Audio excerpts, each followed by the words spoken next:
Pizza pizza दुनिया में सबसे ज्यादा पसंद किया जाने वाला फास्ट फूड में से एक है। भारत में भी बहुत से लोग इसे खाना पसंद करते हैं।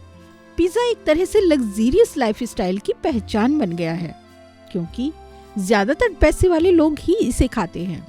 मगर आपको जानकर हैरानी होगी कि पिज्जा कभी गरीब मजदूरों के पेट भरने के लिए बनाया गया था। पिज्जा की शुरुआत 18वीं शताब्दी में इटली के नेपल्स शहर से हुई। उस वक्त नेपल्स यूरोप में सबसे समृद्ध शहरों में से एक था। आर्थिक गतिविधियों के कारण यहाँ दूसरे शहरों और ग्रामीण इलाकों से लोग रोजी रोटी की तलाश में आने लगे।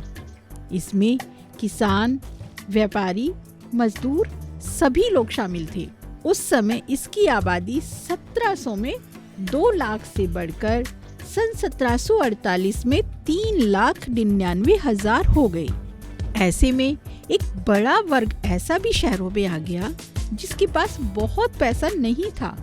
वो लगातार काम की तलाश में रहते थे, जिसके चलते उन्हें ऐसा खाना चाहिए था जो सस्ता भी हो और उनका पेट भी भर सके। पिज्जा ने उनकी इस जरूरत को पूरा किया। उस दौरान दुकानों की बजाय रेहड़ी पटरी पर इसे बेचा जाता था। इसे बड़ी सपाट ब्रेड पर सस्ती सब्जियों और मीट के टुकड़ों को रखकर लोगों को दिया जाता था। सस्ता होने के चलते बहुत से लोग पिज्जा खाते थे। हालांकि उस वक्त इसका स्वाद इतना अच्छा नहीं था। ऐसे में इसमें सुधार किया जाने लगा। धीरे धीरे इसमें नमक, लहसुन, मांस, टमाटर, मछली और काली मिर्च का इस्तेमाल बढ़ गया। इससे पिज्जा सस्ते के साथ टेस्टी भी हो गया और आम लोगों के बीच इसकी पॉपुलैरिटी भी बढ़ने लगी। पिज्जा की पॉपुलैरिटी इतनी बढ़ चुकी थी कि अब अमीर वर्ग की नजर इस फूड की तरफ जाने लगी। इस दौरान साल 1889 में किंग एम्ब्रिटो और क्वीन मार्गरेटा नेपल्स आए थे। वो यहाँ फ्रेंच फूड खा खाकर काफी बोर हो चुके थे। ऐसे में उन्होंने कुछ लोकल फेमस फूड की फरमाइश की। राफेलो एस्पोजिटो ने उनके लिए 3 तरह के पिज्जा बनाए। उनमें से क्वीन को मोज़रेला चीज से बनाया गया पिज्जा बेहद पसंद आया। क्वीन मार्गरेटा के सम्मान में ही उस पिज्जा का नाम मार्गरेटा रख दिया गया। ये पिज्जा आज भी लोगों को काफी पसंद आता है। 19वीं सदी में लोग काम की तलाश में एक देश से दूसरे देश ज्यादा आने जाने लगे थे। नेपल्स में भी लोग बाहर निकले। हालांकि सिर्फ लोग ही बाहर नहीं गए, बल्कि वो अपने साथ साथ लोकल फूड को भी बाहर ले आए।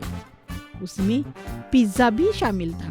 पिज्जा को नेपल्स के बाद अपना दूसरा घर अमेरिका में मिला। 19वीं शताब्दी के अंत तक इटालियन प्रवासी पूर्वी तट पर पहुंच चुके थे।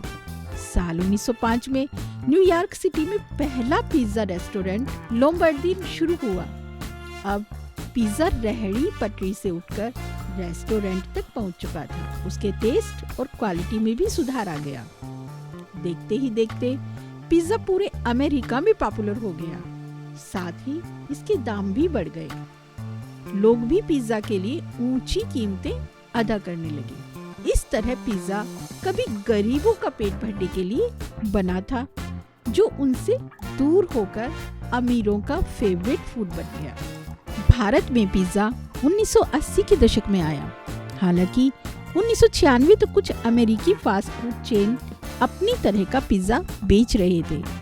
ज्यादातर भारतीयों के लिए पिज्जा का मतलब ब्रेड बेस के ऊपर प्रोसेस्ड चीज और टोमेटो केचप ही था। थोड़ा पॉपुलर हुआ तो लोकली भी थोड़ी बहुत दुकानें खुल गईं। सही मायने में पिज्जा परोसने वाला पहला इटालियन रेस्टोरेंट चेन्नई में साल 1998 में खुला था। इसका नाम बेला चाओ था। उन्होंने अपना खुद का पिज्जा ओवन बनाया था। उस समय अधिकांश ओवन सीधे इटली से आयात किए जाते थे।